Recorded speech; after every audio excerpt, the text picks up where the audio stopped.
Okay, hi everybody. Hopefully you can see me because one of my lights went out in my living room. But okay. Um so today I'm gonna talk about Y&R Fashion. I'm gonna try and do for the week as best I can. So here we go. I would say that I was thinking about it because I focus on it for Bold and the Beautiful a lot because they're supposed to be a fashion house. So in a way, you have different standards. You expect them to be more fashionable or at least on trend than other soap operas because that's what they do. Um, and I would say that Y&R. But then again, you have to put into context what the soap is. It's basically businesses and families, and they're in the boardroom and everything all the time. Other than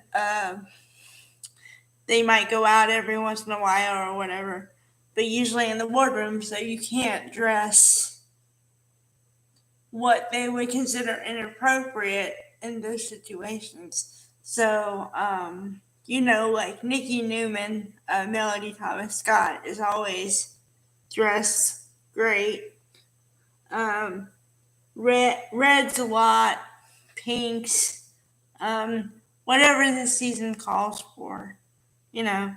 And this being summer, the end of summer, um, I have to mention Ashley Eileen Davidson's wardrobe yesterday was this nice pink suit thing, and it was nice because you usually don't see her in that much color. I mean, usually like black and white or whatever for business things, so it's nice to see colors.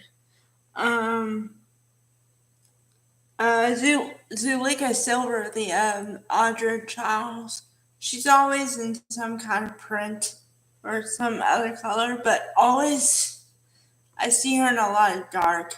And I think it's used as a foreshadowing tool to remind you that no matter what she's trying to do, whatever image she's trying to give you, down deep she's a bad character. So just to remind you. Um, Speaking of the storyline today, um, well, there's two parts of it that kind of hit home for me.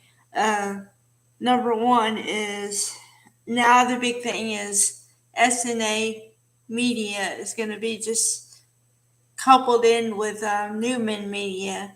So Audra, so Lika Silver actually had the nerve to go up to Victor, Eric Braden, and say, "Well, I still have a job."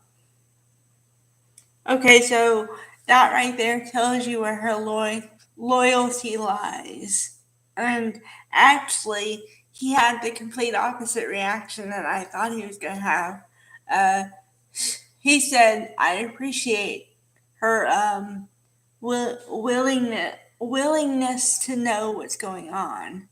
And Nikki is actually thinking what I'm thinking of. Okay, but what's the deeper meaning behind this? Because you can't trust either of them, her or Nate, to not stab you in the back. That's what I'm thinking.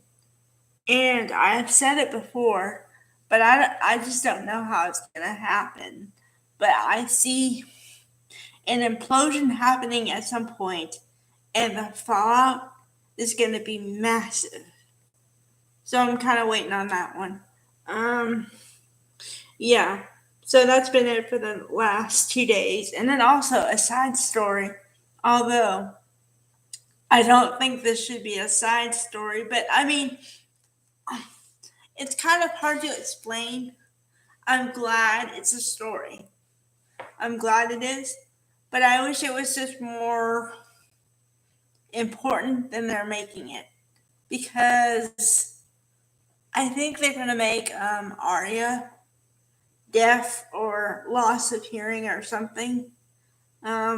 Because for the last 2 days, they've been talking about the fact that she's not having normal reactions to big noises. But they're also making it to where this is the part I don't like. They're making it seem like she has paranoid parents for caring about if she's deaf or not. Because they've said more than once, well, are we being paranoid? Or it's probably not that. We're just too worried. That's what you're supposed to do. You're supposed to be parents. If you see something different with your child or you sense something different, then you act on it. That need for dialogue, that dialogue right there was not necessary. So I don't know. I'm kind of a mixed reaction because, yeah, they're going to have another disabled character on the show, maybe. But the way they're going about it, I don't appreciate it. Yeah, I don't know. Okay. Bye, guys.